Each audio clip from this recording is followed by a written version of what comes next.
अथवा परिजन मानव जाति या उसके पितर ही क्यों ना हो। इस श्लोक में कृष्ण ने अर्जुन को अप्रत्यक्ष रूप से इसी का संकेत किया है। इसकी व्याख्या अगले श्लोकों में और भी स्पष्टता से की जाएगी। तो होता क्या है कि अर्जुन युद्ध छोड़ देते हैं, भगवान उनको समझाते हैं। अर्जुन एक्चुअली रो लेते हैं, बोले ऐसे ऐसे ऐसे ऐसे मैं ऐसा युद्ध करूंगा तो ये हो जाएगा, तो मैं युद्ध क्यों करूँ, मैं अपने परिवार वालों को क्यों मारूँ। फिर अब फिर रोने के बाद शस्त्र छोड़ देते हैं। उसके बाद कह देते हैं कि मैं तो युद्ध नहीं करूँगा। फिर उसके बाद कहते हैं कि अब भगवान मुझे ये भी नहीं पता कि मैं इनको साथ लड़ाई भी करूँ कि नहीं करूँ, इनको मारूँ कि मैं खुद मर जाऊँ, भीख मांगने जाऊँ कि क्या करूँ, युद्ध से निकल जाऊँ। कहते मेरे को कुछ समझ नहीं आ रहा। तो हे केशव, तुम्हें मेरे गुरु हो, तुम्हें सब कुछ, अब मेरे को कुछ समझ नहीं आ रहा, तुम बताओ मुझे। भगवान कहते हैं क्या झूठे आंसू रह रहे हो, पंडित की बात करते हो, पंडित गिरी तो आती नहीं है। तो बोले फिर वो बताते हैं आत्मा और शरीर के बारे में, और इस तरह से आगे आगे बढ़ते जाते हैं। और फिर शरीर के बारे में बताते हैं, आत्मा के बारे में बताते हैं, आत्मा किस तरह से कभी खत्म नहीं होती उसके बारे में बताते हैं। और इस तरह से आगे बढ़ते बढ़ते आते जाते, और फिर आखिरी में यहाँ पे मतलब इस श्लोक के जस्ट बाद भगवान कह देते हैं कि यहाँ तक मैंने सांख्य योग का वर्णन किया था। यहाँ लास्ट श्लोक है जो मैंने आपको बताया। बता दें कि तुम्हें रिएक्शन नहीं मिलेगा, इसका कोई रिएक्शन नहीं मिलेगा, तुम जैसा मैं कह रहा हूँ वैसा ही करो बस। अपने लिए वो कैसे रिलेटेड, हम सब क्या तैयारी कर रहे हैं, नीट की या जेई की, मोस्टली आप लोग उसी के स्टूडेंट्स जेई नीट के, इनकी तैयारी कर रहे हैं। कितने स्टूडेंट्स होते हैं पास करने वाले आईआईटी में? 10,000, 8 साढ़े 8 हज़ार स्टूडेंट्स होते हैं। और नीट में कितने बच्चे क्वालिफाई कर जाएंगे? किसी को कोई तो आंसर होगा है? 40-50 हज़ार। ठीक है, 40-50 हज़ार मानते हैं कि वो जैसे आईआईटी एनआईटी मिलती है वैसे उनका कॉलेज मिलता होगा। मुझे ज़्यादा आईआईटी इन्फॉर्मेशन नहीं नीट में, आईआईटी का जरूर मुझे आईआईटी ट्रिपल आई पता है। तो एक चिड़िया की आंख है, जैसे अर्जुन ने चिड़िया की आंख पे निशाना लगाया था। तो अब चिड़िया की आंख मान लीजिए कितनी बड़ी साइज की है, या एक साइज मान लीजिए उसकी चिड़िया की आंख कितनी बड़ी है, बड़ी चिड़िया है, उसकी बड़ी आंख है। अब उसमें सबसे कहा गया कि सब निशाना मारो उसमें, सबको 1 साल तक निशाना मारना सिखाया गया। उसके बाद बोला कि इस पे निशाना मारना है, इसमें निशाना मारो। अब उसकी कैपेसिटी 10,000 तीरों को लेने की है। अब जितने जितने उस एरिया में लगेंगे या जितने जितने उस एरिया के आसपास दूर दूर तक लगेंगे, उस हिसाब से उनको नंबरिंग दी जाएगी। 10,000 तो अंदर घुस जाएंगे तो उनको पहले क्वालिफाई मान लिया जाएगा। जो ज़्यादा दूर है उनके नंबर कम रहेंगे, जो उसी एरिया में भले पीछे होंगे तो उनके नंबर ज़्यादा रहेंगे। जिसने पहले तीर चलाया उसको ज़्यादा नंबर मिलेंगे। अलग अलग क्वालिफिकेशन से उस क्राइटेरिया को डिफरेंशिएट कर दिया गया। तो जिसके तीर पहले नहीं चला गया उसको इसका ये मतलब है कि उसको तीर चलाना नहीं आता। ऐसा है क्या? जिसने तीर चलाया वो लगा भी सही, पर वो उसके पहले 10,000 और जा चुके थे ऑलरेडी, तो उसका क्या कहेंगे, उसको तीर चलाना नहीं आता? नहीं आता। अगर वो 50,000 नंबर पे आता है, 40,000 नंबर पे आता है, तो भी क्या उसको कहेंगे कि उसको फेल हो गया? नहीं। और डिफरेंस कैसे आया? किसी का तीर बिल्कुल निशाने पे लगा, किसी ने थोड़ा इधर लगाया, किसी ने थोड़ा उधर लगाया। डिफरेंस कैसे क्रिएट हुआ? डिफरेंस क्रिएट हुआ प्रैक्टिस से। किसी की प्रैक्टिस इतनी थी कि इतनी प्रैक्टिस कर रखी थी कि उसको पता है कि जैसे ही दिखूंगा मेरे को वहीं पे इशारा डालता है। जब अर्जुन को द्रोणाचार्य ने दिखाया कि आप ये तीर तुम्हें क्या दिख रहा है, बोले सिर्फ आंख दिख रही है। उससे पहले युधिष्ठिर को दिखाया, दुर्योधन को भी दिखाया, भीम जी को भी दिखाया, सबको दिखाया।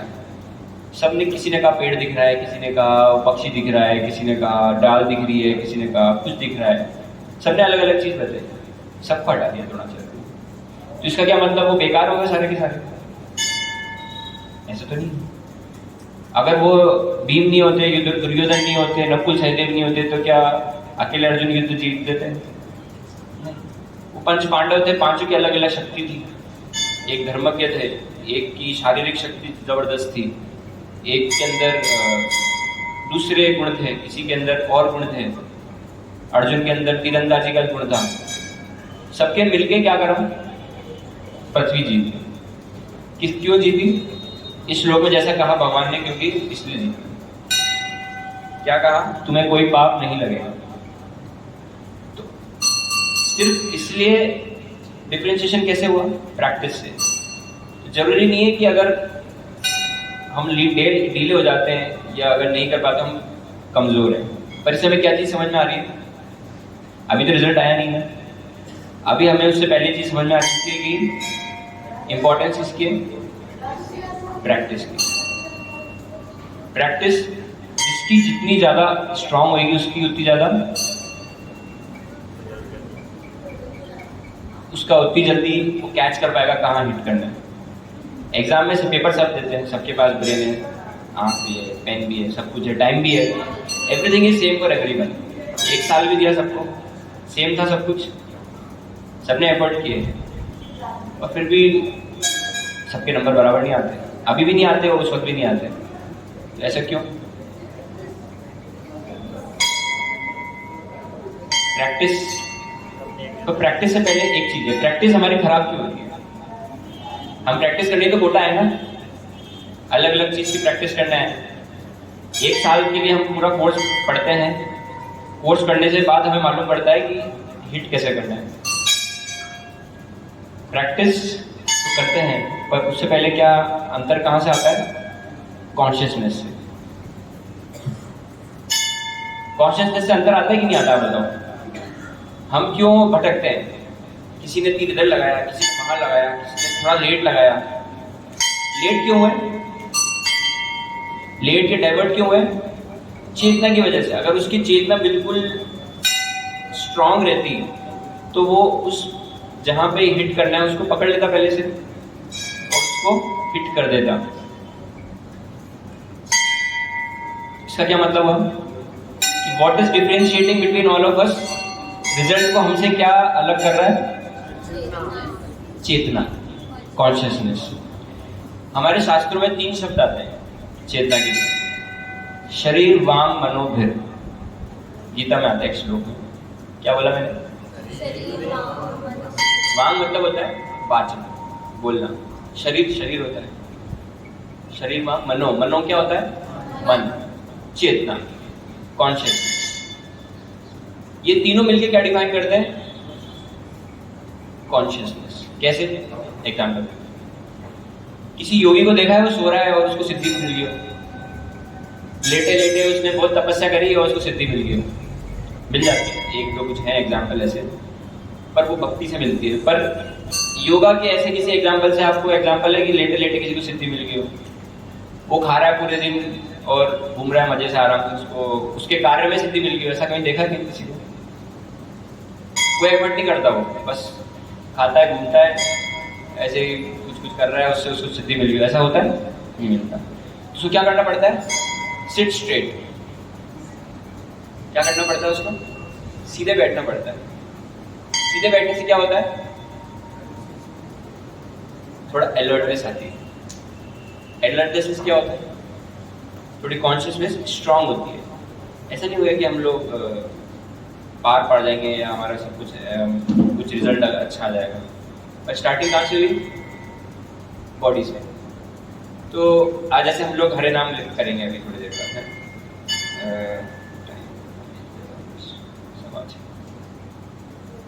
कितनी बजे शुरू किया था मैंने? 6 बजे के आसपास। तो मैं कहाँ था? बॉडी। कॉन्शियसनेस 3 चीजों से बनी, शरीर, वांग, मन। शरीर, बॉडी और मन से। शरीर जब तक सीधे नहीं रखेंगे हम लोग, जब तक हम लोग शरीर को भी जो एक्टिविटी कर रहे हैं, पढ़ाई कर रहे हैं, उसमें इन्वॉल्व नहीं करेंगे तो उससे क्या होगा? हम पूरी तरह से कॉन्शियस नहीं हो पाएंगे। देखा, हम करते करते करते करते आधे घंटे बाद बोर हो जाते हैं। क्यों? शरीर की प्रैक्टिस नहीं। It needs 3 hours of continuous posture in a single sitting to make consciousness arise to a certain level. 3 घंटे हम जब किसी पोस्चर को प्रैक्टिस करते हैं कंटिन्यूसली, तब जाके वो पोस्चर हमारे चेतना में ढल जाता है। वो आपको फिर वो ऐसे ऐसे करने की, टेबल से उठने की इच्छा नहीं होती है। एक दिन में हो जाता है क्या? नहीं होता। कितने दिन लगते हैं? 3 डेज। ऐसे कई दिन तक प्रैक्टिस करनी पड़ती है। नॉर्मली कंटिन्यूस 3 मंथ्स तक करने के बाद इस तरह से वो परमानेंट होता है। बट 3 आवर्स की कंटिन्यूस सिटिंग लेने से वो पोस्चर धीरे धीरे परमानेंट होता है। और फिर भी उसको कॉन्स्टेंटली प्रैक्टिस करते रहना पड़ेगा। बीच में ब्रेक दे दिया तो it will go again, it will take some for few more days to come to that level. इसलिए आपकी पढ़ाई जब बनाई जाती है IIT या JEE लेवल की, कैसी होती है? ब्रेकलेस। ब्रेकलेस होने से क्या होता है? याद रखना एक शब्द ब्रेकलेस, वापस आऊंगा इसमें। तो हम कहाँ थे? हम थे कि शरीर को सीधे रखना पड़ता है, जिससे कि, और उसको 3 आवर्स की कंटिन्यूस सिटिंग देनी पड़ती है, फिर हम रेस्ट ले सकते हैं। नॉर्मल एक कॉन्शियसनेस का जो हमारा पीरियड होता है, एक कॉन्स्टेंटली, एक नॉन स्टॉप अगर हम पढ़ाई कर रहे हैं फुल कॉन्शियसनेस के साथ, तो कितने देर का होता है? As per scientific experiments normally 45 minutes का होता है। 45, 48, 50 मिनट्स, 40 मिनट से लेकर 44-45 मिनट्स के आसपास का रहता है। इसके बाद अगर आपने लगाया तो आपको ऐसा लगेगा जैसे मेरा बस हो गया बस। ये भी ब्रेक कैसे होता है? ये एक सिटिंग में नहीं होता। ये एक बार ब्रेक होएगा, फिर वापस जब उस थोड़ी देर बैठ जाएंगे, फिर वापस थोड़ा ब्रेक होएगा, ऐसे 1-2 सिटिंग बाद वो नॉन स्टॉप कॉन्शियसनेस में चला जाता है। इसे क्या समझ में आया हमें? बॉडी की महत्वता है। ऐसा नहीं है कि आप बॉडी को धीरे आराम से भी होएगा, पर इस बॉडी को भी चेतना में लगाना पड़ेगा, एफर्ट देना पड़ेगा उसके साथ। तब क्या होगा? हम पढ़ाई कैसे कर पाएंगे। दूसरा क्या है? वहाँ बोलना। बोलने में भी एनर्जी छुपी है कि नहीं छुपी? क्या आप ऐसे बोल सकते हो कुछ भी? नहीं। बोलने के लिए एनर्जी चाहिए। आप जब जो काम कर रहे हैं उसको बोलते बोलते कॉन्शियसनेस और शरीर के साथ जब उस पर अपनी चेतना को डालते हैं। वो वाला एक्सपेरिमेंट किया किसी ने? कागज जलाने वाला, सनरेज कागज जलाते हैं। क्या करते हैं? कॉन्सेंट्रेट करते हैं। किससे करते हैं? लेंस से। There is an object which is concentrating and there is a thing which is getting concentrated, and what is the effect? It is burning. So there is a consciousness by the lens of this body we are imposing. इसमें impose कर रहे हैं पढ़ाई में हमारे जो भी subjects है उसके अंदर, और से क्या हो रहा है? वो हमारी चेतना में उतर रहा है। कितना हमारी चेतना में उतरेगा ये किस बात पे डिपेंड करता है? हम सारी बॉडी की एनर्जी जितने भी हमारे पास सोर्सेज हैं उसको लगा रहे हैं कि नहीं लगा रहे हैं। थोड़ा बोलते बोलते, थोड़ा सा शरीर के साथ, थोड़ा सा, और पूरी चेतना जब लगा देते हैं उस चीज के अंदर हम, तब जाके हमारा क्या होगा उससे? तब हम धीरे धीरे उस सब्जेक्ट को ग्रैस्प करते जाएंगे। ये कॉन्शियसनेस के स्पैन जितना जितना बढ़ते जाएंगे, धीरे धीरे हमारा उसमें इंटरेस्ट कितना होता जाएगा? बढ़ता जाएगा। अभी हो सकता है इंटरेस्ट नहीं आए, अभी लगे यार मैं पता नहीं कहाँ आ गया यार, 2 महीने बर्बाद कर दिए, कुछ समझ नहीं आ रहा है। पर क्यों नहीं आ रहा? क्योंकि हमने उतना एफर्ट नहीं दिया। ये हमारा बैकग्राउंड, हम उस लेवल पे भी नहीं है। थोड़ा हो सकता है बेसिक्स में कमजोर हो, बेसिक्स थोड़ा मजबूत करना पड़ेगा, जो भी है। बट ये 3 चीजें कंटिन्यूस करने से क्या हमें रिजल्ट मिलेगा? क्या चीज 3 है? शरीर, वांग मतलब बोलना, और मन। अच्छा सोचो, अगर किसी को मन डिस्टर्ब नहीं करे, उसको बिल्कुल मन इसको स्ट्रांग हो एकदम, बिल्कुल डिस्टर्ब नहीं करे, कितने घंटे पढ़ाई कर सकता है? उसका शरीर भी उसको साथ दे, मन भी बिल्कुल साथ दे, बोलने के लिए भी बोलने से भी नहीं थक रहा, तो वो कितनी देर पढ़ सकता है? कितनी देर पढ़ सकता है? और कितना ग्रास्प कर सकता है? इन्फिनिटली, हमें जितना वो चाहे उतना याद कर सकता है। धीरे धीरे चेतना एक्चुअली एक फ्लावर की जैसे होती है। लोटस फ्लावर देखा है किसी? तो actually it is like a lotus flower, 1000 petalled lotus flower. और एक्चुअल में, फैक्ट में, हर किसी की जो कॉन्शियसनेस है उसका फ्लावर अलग अलग लेवल पर खुला हुआ है। इसलिए कुछ लोग रैंकर 1 लेवल तक निकल जाते हैं, सुनते हैं याद हो जाता है। हमारे एक भक्त हैं, वो जैसे सुनते हैं कुछ लोग, उनको सुनते याद हो जाता है। उसको बोलते हैं श्रुतिधर। क्या बोलते हैं? श्रुति से, उनको याद हो जाता है सुनते ही। आप भी कर सकते हो, ऐसा नहीं कर सकते। जब भी क्लास में कोई लेक्चर सुनते हो, सुना, अगर उसको याद करने के हिसाब से सुनोगे तो क्या होगा,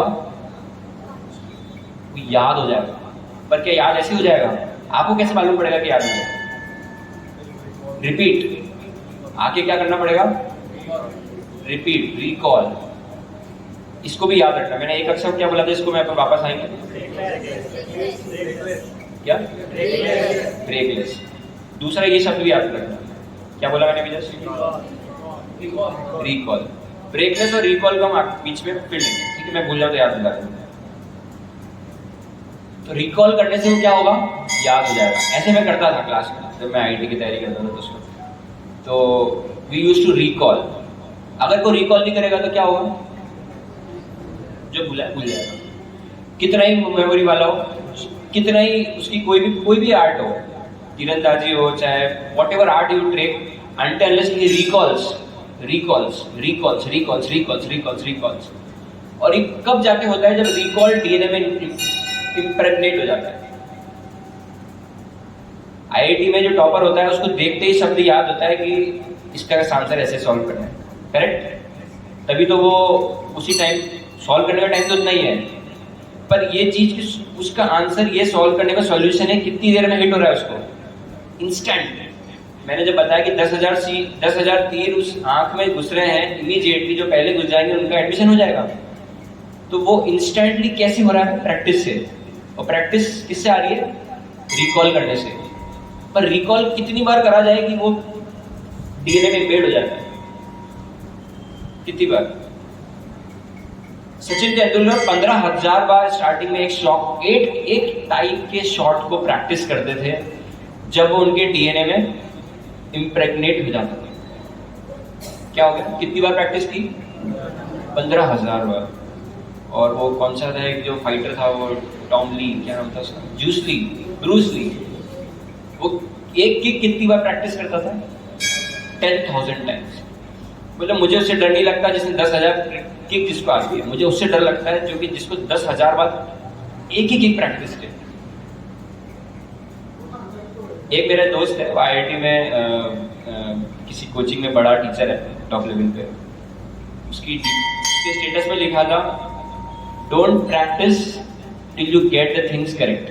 मेरे पीछे बोलना, don't practice till you get the things correct, but practice when you can't get it wrong.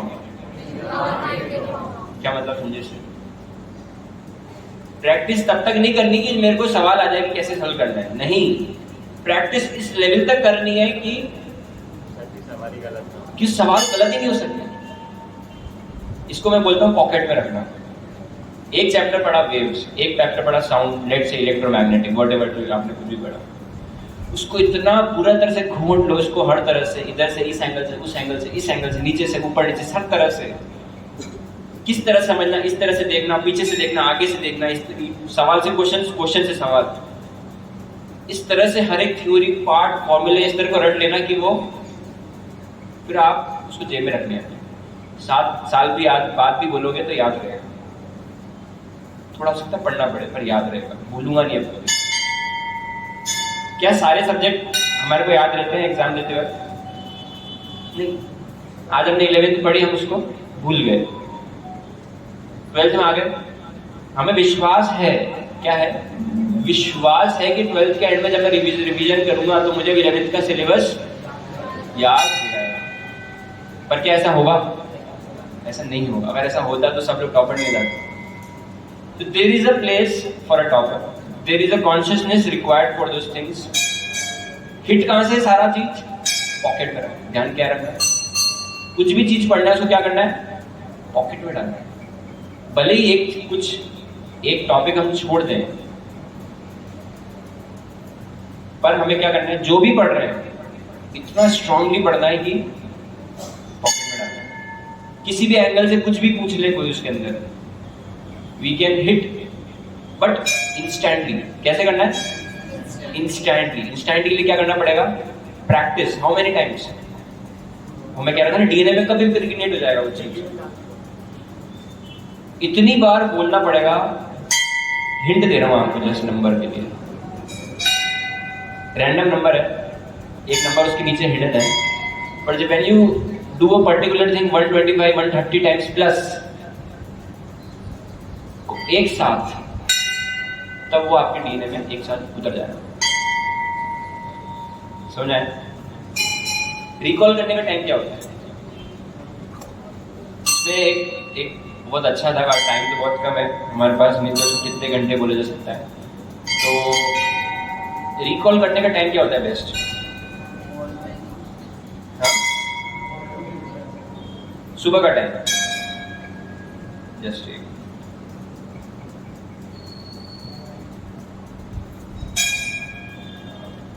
है 6:40। ठीक है, तो हमारे पास टाइम बहुत कम है, आज थोड़ा सा लेट हो गए। तो रिकॉल करने का बेस्ट टाइम क्या है? मॉर्निंग। दूसरी फॉर्मूले से बताता हूँ, हैक टाइम बता रहा हूँ, हैक टाइम्स। 3 टाइम है जिस टाइम आप कुछ भी याद करोगे, किसी भी चीज पे फोकस करोगे, वो याद हो जाएगा या वो सक्सेसफुल हो जाएगा। पहला टाइम है जब रात का टाइम सुबह के टाइम में मिलता है, इसको क्या बोलते हैं? ब्रह्म मुहूर्त टाइम। उस वक्त आप रिकॉल करने की प्रैक्टिस कर लिया आपने, तो वो 130 नंबर जो हो सकता है 10-12 पे ही आपको सक्सेस देने लगता है। बाकी परमानेंसी के लिए आपको उतना तो करना ही पड़ेगा। प्लस ऐसा नहीं सवाल को 130 बार सॉल्व करना है, no, this does not means that you have to practise a particular question और थिंग्स 130 टाइम्स, और we have to read a particular chapter 130 times.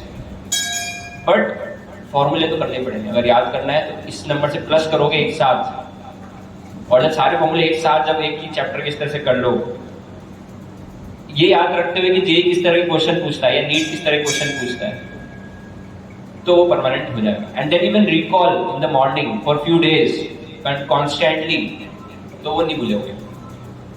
इसमें क्या होगा? ऑब्जर्वेशन, जिस चीज को आपको याद करने में कितने दिन लगे, लेट से 1 महीना में प्रैक्टिस हुआ एक चैप्टर पूरा, वो आप देखोगे आखिरी में आते थे। आपने देखा भी होगा अभी तक, जो आपने चैप्टर पढ़ लिया है, जो 11th 12th वाले होंगे, जो ड्रॉपर होंगे, वो देख सकते होंगे जो चीज को उन्होंने स्टार्टिंग में 1 महीने में हुआ था, वो उसको कितने दिन में कर सकते हैं? 1 और 2 डेज मैक्सिमम। 1 डे भी ज्यादा बोल रहा हूँ। और जब प्रैक्टिस करते करते जब कर दोगे तो वो किस लेवल पे आ जाएगा? कंडेंस हो रहा है, 1 महीने का टाइम कंडेंस हुआ पहले 4-5 दिन के अंदर, फिर वो कंडेंस हुआ 2 दिन के अंदर। 2 दिन का टाइम कितने में कंडेंस हो जाएगा? धीरे धीरे 1 आवर 2 आवर मैक्सिमम। पर वो कैसे होएगा? रिकॉल करते करते, कंडेंसेशन वहां से होएगा। क्या सीख मिली इससे? Recall is very important. First is memory, जो पढ़ रहे मेमोरी। दूसरा इज रिकॉल, मेहनत करना पड़ेगा, मेहनत से मेमोरी आएगी। मेमोरी से क्या करना पड़ेगा? पर उससे भी काम नहीं चलेगा, प्रैक्टिस करनी पड़ेगी मेमोरी से। प्रैक्टिस करते करते क्या करना पड़ेगा? रिकॉल। रिकॉल करने से क्या होगा? वो परमानेंट हो जाएगा। और इसमें 3 चीजें क्या साथ देनी पड़ेगी? शरीर, वांग, मनोबल। अब जब ये सब कर लिया तो किसी चीज की टेंशन है क्या? बताओ। जय विजय, इसमें जो लिखा हमने, हानि या लाभ, सुख या लाभ, हम क्या किसी रिजल्ट के लिए पढ़ाई कर रहे हैं? नहीं, इट्स अ ड्यूटी।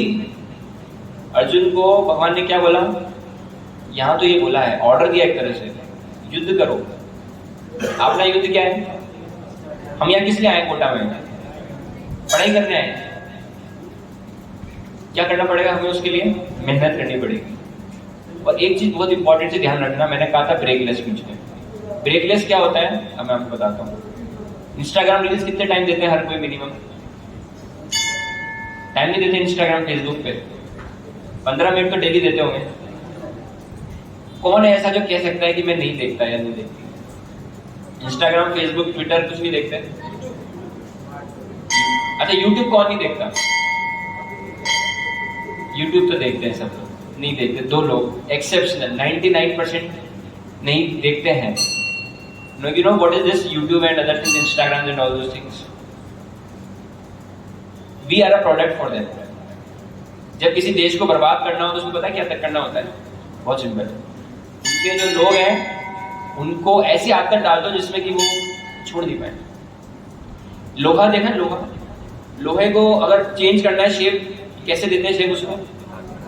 आग में डाल के। क्या उसको मैं ऐसे पीटूंगा तो वो ऐसे हो जाएगा क्या? नहीं रहेगा। उसको रेड हॉट करना पड़ेगा। रेड हॉट करने के बाद जब उस पर हैमर किया जाएगा तब क्या होगा? Change. What is reflected is change. The tendency to get a change कब आती है? रेड हॉट होने पे। हम क्या कर रहे हैं धीरे धीरे? Why we are here? ये 2 साल किस लिए दे रहे हैं हम अपने आप को? Creating a change. Change where? In ourselves. पर अगर हम धीरे धीरे डेली हम हीट अप होते हैं हमारी पढ़ाई करने से, 8 घंटे 10 घंटे जो भी करने से, हम उसको किस में वेस्ट कर देते हैं? वापस मस्ती करने में, इंस्टाग्राम रील्स में। वो माइंड को रिलैक्स देना है नहीं। हमारे टाइम पे यू वोंट बिलीव, हम लोग सीधे नॉन स्टॉप पढ़ते थे। कितने आवर्स?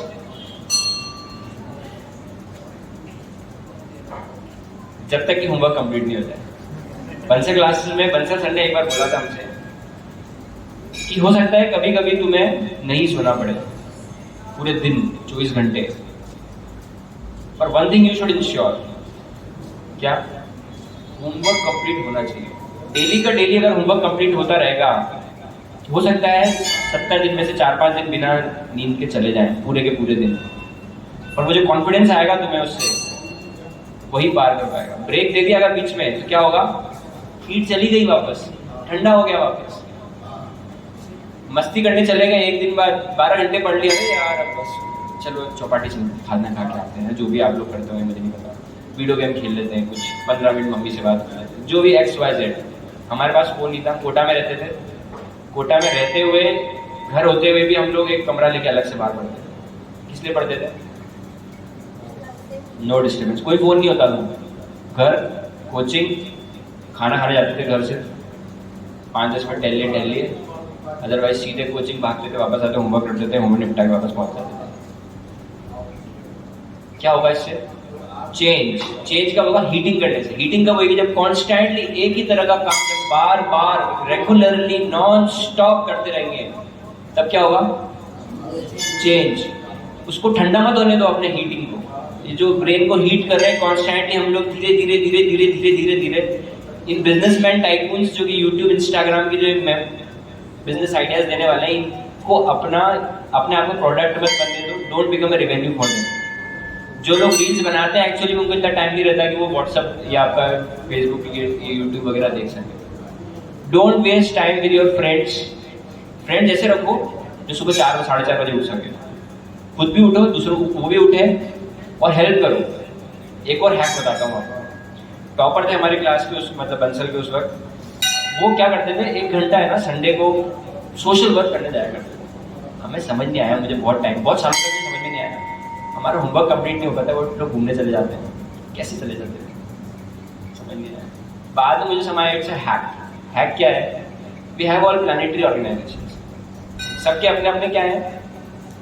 सबका एक अपना अपना एक सर्किल है एस्ट्रोलॉजी का।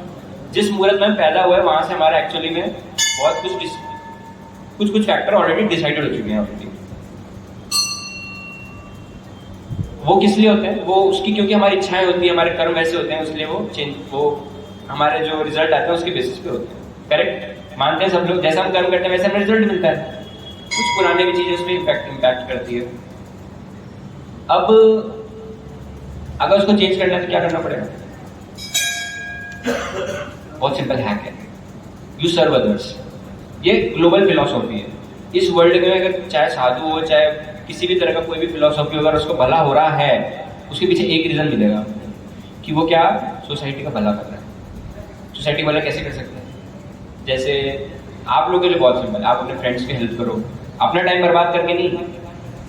कोई है जिसकी जरूरत है, अगर आपको लग रहा है उससे भी हेल्प लो, आप भी हेल्प लो। एक जैसे लोग आपस में मिलो, बुराई वाले लोगों को हटा दो। Don't make friends with those जो, अच्छा मैंने अभी न्यूयॉर्क टाइम्स का देखा, NYT का, उसमें कोटा में आके सर्वे किया उन लोगों ने, एंड बच्चों को क्या बोला यहाँ के लोगों को? जोमोसेपियंस। बोले कोई सोमोसेपियंस भी कुछ होते हैं, और ये जोमोसेपियंस है। जोमोसेपियंस क्या करते हैं? उनको लगता है बहुत प्रेशर है, मम्मी पापा को तो पता नहीं मैं क्या कर रहा हूँ 2 साल तक यहाँ पे, मैं क्लास ही नहीं जाऊँगा 2 साल तक, मैं I am killing my pressure, this is a way to kill my pressure, why I should be getting pressurised by this studies, there is no need for getting me pressurised by all this things.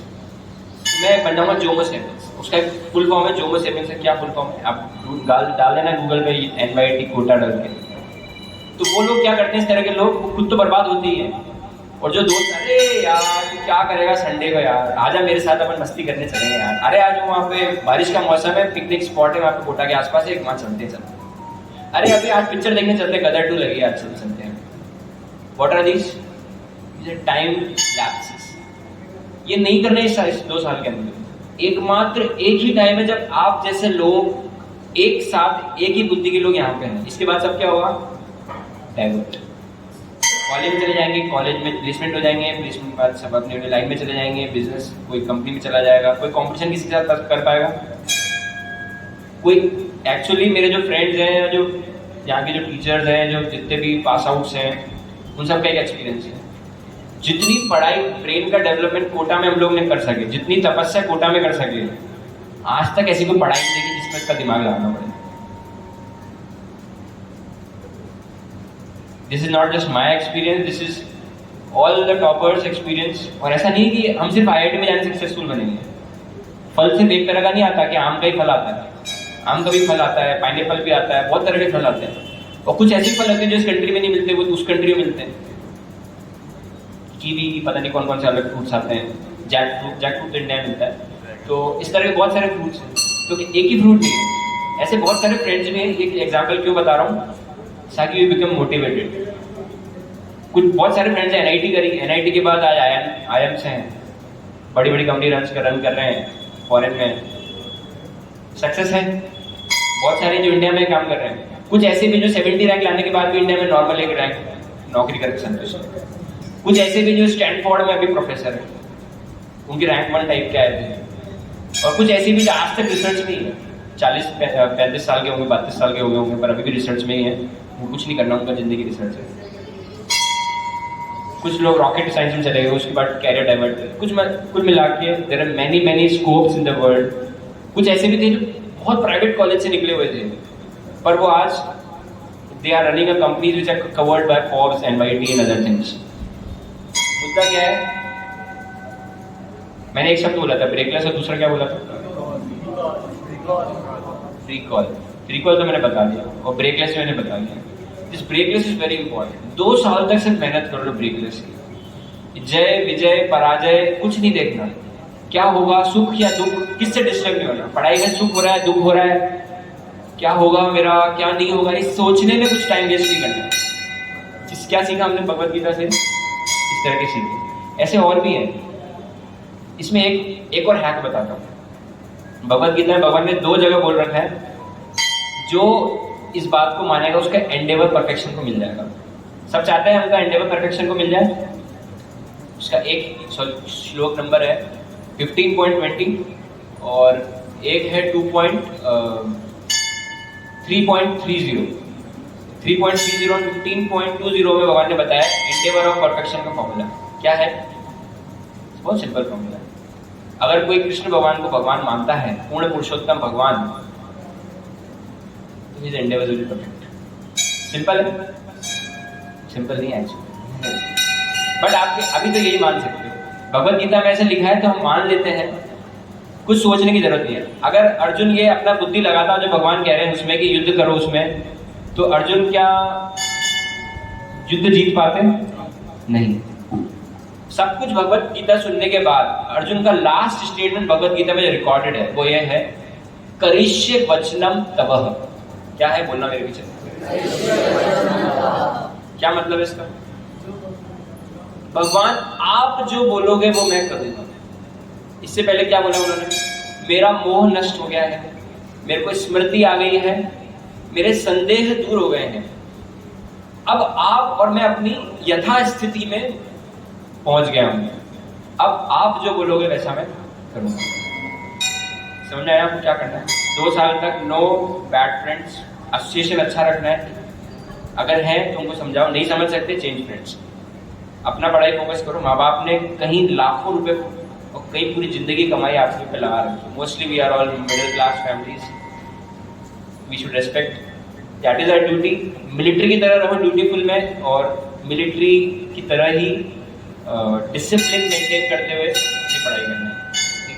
तो अब अपन next आगे बढ़ते हुए एक माला हरे कृष्ण महामंत्र की एक साथ करेंगे, उसके बाद अपन डांसिंग कीर्तन करेंगे।